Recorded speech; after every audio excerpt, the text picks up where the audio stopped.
سلام علیکم. جوړ تکړه سپین تڼۍ در سره یم او دا ځل د تڼیو په غرونو کې د ورژلې په سیمه کې او طبیعي ده چې غرونه خو د انسانانو دپاره خوندونه پکې پراته دي، خزانې پکې دي او دا ځل یوه بله خزانه هم پیدا شوه، پیر محمد کاروان.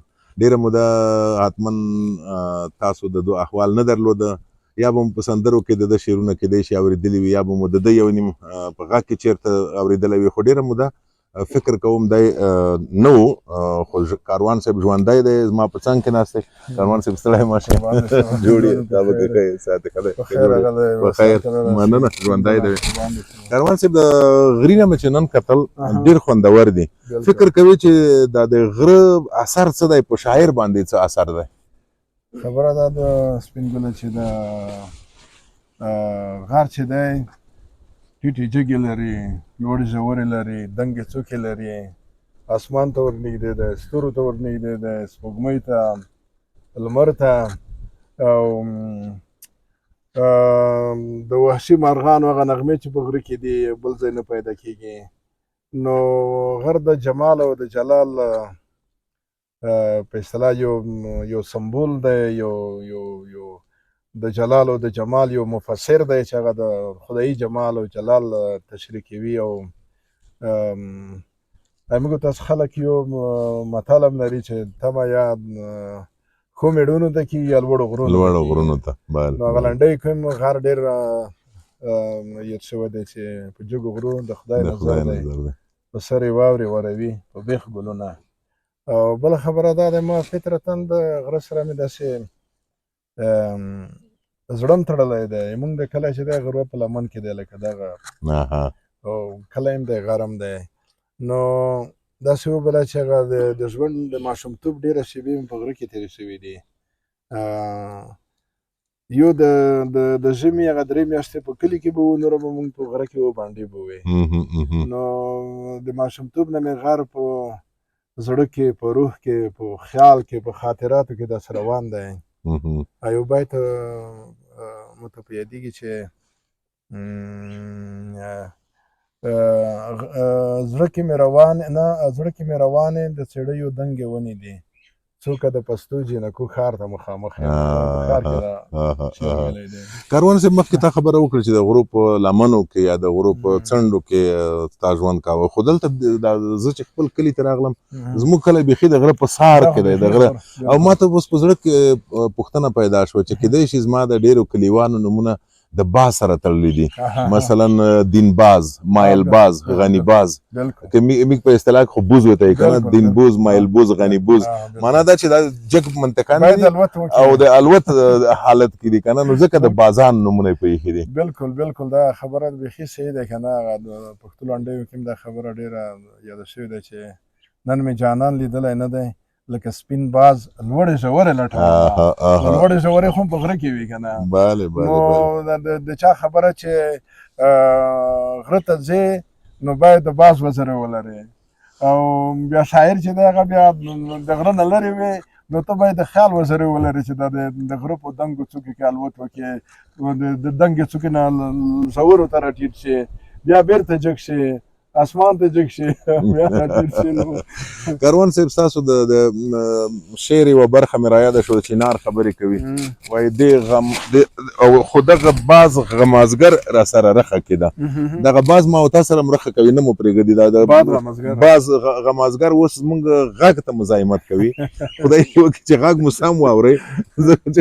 دا باد خو ماته داسې معلومیږي چې زموږ غږ به سم نه درځي، خو کاروان صاحب اوس شته دی کم پیدا کېږي چې موږ یې هغه کو. کاروان صاحب د ډېر وختو کې داسې ډېر نه راڅرګندېږي، ولې دلیل څه دی؟ په رسنیو کې، په مطبوعاتو کې. والله چې دا ډېره مهمه پوښتنه هم ده سپین ګله. داسې ده چې کله موږ تاسو خلک متل کوي چې ډېر شي ګنډېر شي که نه. فیسبوک کې به ډېر راتلمه، نو کله بیا داسې ده چې وطن کې به غمونه دردونه هم د ژوند دی، نو غم درد هر څه د په اصطلاح د ژوند سکات، یو طرف یې خوښي بل طرف یې غم درد دی. خو دغه ډېر د غمونو دردونو ډېر یادول یا مثال په دې باندې لیکنې کول، کله دې نه هم سړی داسې روحاً ستړی سړی وایي چې ځه خو چې هر څه کېږي الله ته ځان وسپاره، هغه ډېر داسې د غم درد سره چې سړی مخ شي بیا سړی نهیلی شي او زړه مات شي. د زړه ماتېدل هم ډېر په اصطلاح ماتولو ته زړه هم ورکول نه دي پکار. بله د زړه هم یو غمی دی، نو ژوند هم د خدای نعمت دی، نو سړی باید د زړه هم ورته وساتي. نو دغه مطبوعاتو کې مخکې ډېر راتلمه، اوس لږ څه نه څه ترېنه په څنګ یم. کله کله خلوت هم خوند کوي، کله کله مراقبه هم خوند کوي. خو دومره ډېر هم نه کاروان صاحب په اروپا کې، په امریکا کې، په نړۍ کې چې چېرته افغانان دي لاروبر همیشه دې پوښتنه کوي ورته ګران یو دومره ډېر مه ترې ورکېږه، ځکه دوی بیا اندېښمن شي چې دا کاروان صاحب یو وخت کې خو د غم اوازه هم وایي کاروان صاحب نشته په دې دنیا کې، وایي مړ شوی دی. او دا خبره خو به بیا هسې هم پکې راځي. دا خو نو دغه خو موږ تاسو داسې ده چې دغه ژوند هم یو امانت دی، دا خو به مخامخه کله کله سړی د امانت به هم سپارو، خو بس تر کومه پورې چې بیا خدای پاک سړي ژوند لورولی، ژوند هم نعمت دی، له هر شېبې نه باید سړی خوند هم واخلي. ستا خبره نو ته چې په رسنیو کې نه وې یا په بله معنا چې ورک وې، لیکنه خو به نه وي ورکه شوې، لیکل کوې؟ زه فکر کوم د اول نه به هم ډېره شوې وي، ځکه چې یو خو سړی چې داسې لکه ښکار ته چې په څوک کې کښېنی که نه، نو بیا سړی همیشه په دې فکر کې وي چې زه باید یو ښکار وکړم. نو دغه خلوت کې چې کله سړی ناست وي نو وخت او شېبې ډېرې په لاس ورځي، او وخت او شېبې چې تا سره وي نو په دې وخت او شېبو کې ته باید یو څه لاسته راوړنه ولرې. که چېرې داسې لاس تر زنې کښېنې نو بیا به سړي هغه وخت هم نه تېرېږي. نو خبره دا ده چې د شاعري خو هم داسې یو څه ورته وایم لکه شوخ ماشومتوب دپاره یوه خوږه لوبه دغسې ده. نو دغه شاعر باندې بیا څه وخت هم نه تېرېږي. نو زه کله درس کتابونه لولم، یو کتاب مې خوښ شي هغه د المارۍ نه راواخلم، بل مې خوښ شي، بل مې خوښ شي. کله کله ستړی شم بس سترګې پټې کړم، خیال کې لاړ شم، یو څه نقشه جوړوم که نه. کله کله تاسو غوندې یارانو دوستانو سره خندا ته مې زړه وشي، مستۍ ته مې زړه وشي، د هغوی خوږې خبرې واورم، هغوی نه یو الهام واخلم، هغوی نه یو رنګ واخلم. هغه رنګ چې بیا ورته مراقبه کې شم، یو خلوتي ځای وي، هغه بیا خپلو لفظونو کې وکاروم. بس دغه تاسو نه یو نقل کوو د دې غرونو نه، د دې مستې هوا نه، د دې کائناتو د غوړېدلې غېږې نه، د مرغانو د غږونو نه یو څه راخلو، بېرته یې په لفظونو. ډېره مننه. موږ همیشه ستاسو غزلونو ته، ستاسو شعرونو ته تږي یو، لکه للمه چې اوبو ته تږي وي. افغانان د نړۍ په لاروبر کې غواړي چې تاسو وویني، درنه واوري، او تاسو ته په دې تمه دي چې لیکنې مو د لیکنو زیری ورکړو. نو دا د کاروان صاحب غلی نه دی ناست، لیکنې کوي. کاروان صاحب ستاسو د چاپ شوو اثارو له ډلې فکر کوم وروستی اثر زرزري وزرې وې، دغه نه وروسته هم کوم کتاب چاپ؟ دغه نه وروسته هم دغه د ازادۍ سلمې کلیزې په ویاړ باندې زما دغه د ټولو شعرونو مجموعه د نغمه‌زیږ د زمانې په نوم باندې چاپ شوه. پخواني شعرونه هم ټول پکې وو. ما سره چې کوم نوي شعرونه وو هغه نوم وو خدای انسان خوږ دی. نو په دې نوم باندې دغه هم ورسره یو ځای شول، هغه پخواني هم ورسره چاپ شول، چاپ شوي دي. د کرونا نه لږ مخکې. او دغه نه وروسته د داسې اثار لیکلي دي چې اوس چاپ ته تیار شي او یو کتاب ګوټی ترې جوړ شي؟ والله بیخي ډېر مې لیکلي دي. کله کله خو داسې د چا خبره یو ذهني غوندې تشویش هم راته پیدا شي، داسې یو څه نه څه غیر منظم مې څه مې یو ځای لیکلي دي په کمپیوټر کې، څه مې بل ځای لیکلي دي. دغه د کرونا په وختونو کې لا وخت هم ډېر و، نو دې وختونو کې مې ډېره شاعري کړې ده. تقریبا چې ما داسې کتاب دپاره منظمول شپږ 700 صفحې راتلل. بیا ما وایي چې دا ولا لوستونکو باندې هم ظلم ده، دومره غټ کتاب نو دومره پنډول بیان به څوک وایي که نه. نو بیا ما وایي چې دغه په مختلفو برخو باندې وویشم، د غزلونه مثال یو ځای چاپ کړم، نظمونه یا نوره داسې یو چاڼ هم پکې وکړم، 2-3 کتابونو کې راشي، نو بیا به لوستونکو دپاره هم بد نه وي، داسې به ښه وي. نو دا مې هم لیکلي دي. نثرونه مې پخوا هم ډېر لیکلي وو، اوس هم کله کله لیکم داسې خاطرات یا ادبي یو څه مې زړه کومه موضوع مې زړه وتخنوي ما ته خوند راکړي هغه هم ولیکم. نو لیکنې خو د دې مرکې په پای کې کیدای شي یو شی درنه واهم نوې لیکنه، خو دا راته وایي چې د خپلو هغو شاعرو ملګرو سره چې د نړۍ په لاروبر کې تیت شوي دي یا په افغانستان کې دي ارتباط لري، که داسې لکه زموږ نه ورک وي همداسې دوی نه ورک وي، مثلا د ټکور او تکل او سایل او درویش دوراني او عارف خزان او دغه ملګرو سره ارتباط شته؟ ولا ټولو سره شته، ځکه یو خو دغه د مخکې تاسو وویل دغه څه ورته وایم د مجازي جهان دغه پاڼې چې دي که نه، اوس د تکل صاحب خبره دې یاده کړه، هغوی یوه پاڼه یو ګروپ یې جوړ کړی دی د توري له ستورو. کله کله مشاعرې هم کوو، دغسې لمانځنې هم کوو په داسې آنلاین ډول باندې. د نورو ملګرو سره هم واټساپ کې په تلیفون باندې په واټساپ باندې دوی سره هم خبرې کوم. درویش دراني دې یاد کړه، هغه ته کله کله تلیفون وکړم. سعود صاحب سره هم په اړیکه کې یم، د نورو ملګرو سره هم تقریبا ډېرو سره په اړیکه کې یم. او دا د شاعرانو او په خپله د شعر د بهیر پر څرنګوالي که لږ راته وغږېږې. څو کاله مخکې شاعران زیات وو، لیکنې زیاتې وې، کتابونه ډېر چاپېدل. اوس معلومیږي چې هغسې نه ده، خو په افغانستان کې خو صحیح د شرایط فرق کوي. ولې په بهر کې شاعران ډېر اثار نه لیکي او نه یې چاپوي؟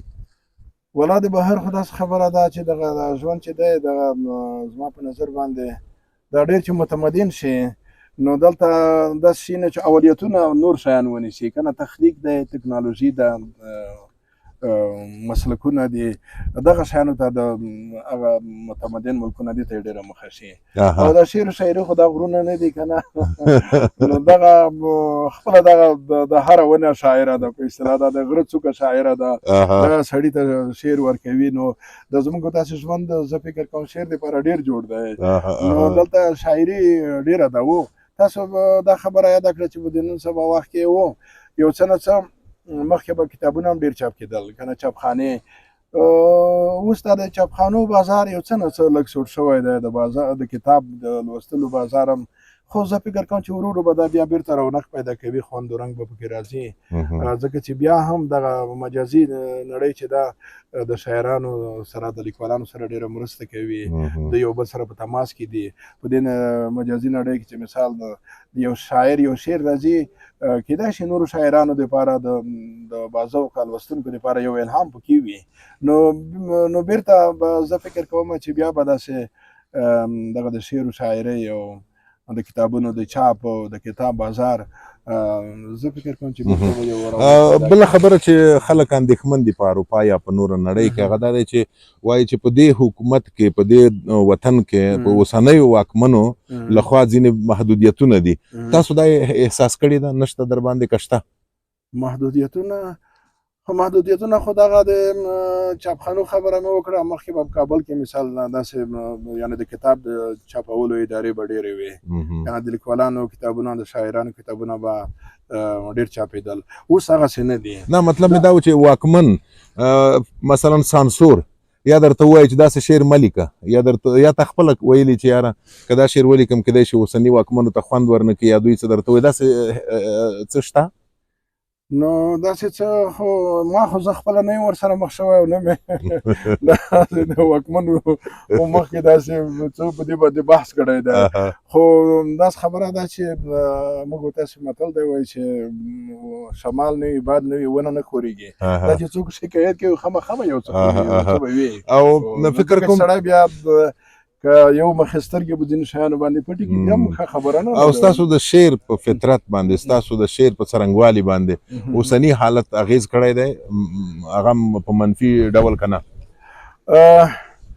داسې ده چې شاعر یو څه نه څه آزاد هم ده، چې څومره محدودیتونه ډېر وي نو دا دغسې دی لکه په ښاپېرۍ مین شهزاده، دا بیا نورې لارې پیدا کوي، لاره سړی باید پیدا کړي، وسله باید ونه غورځوي که نه په هر حالت کې.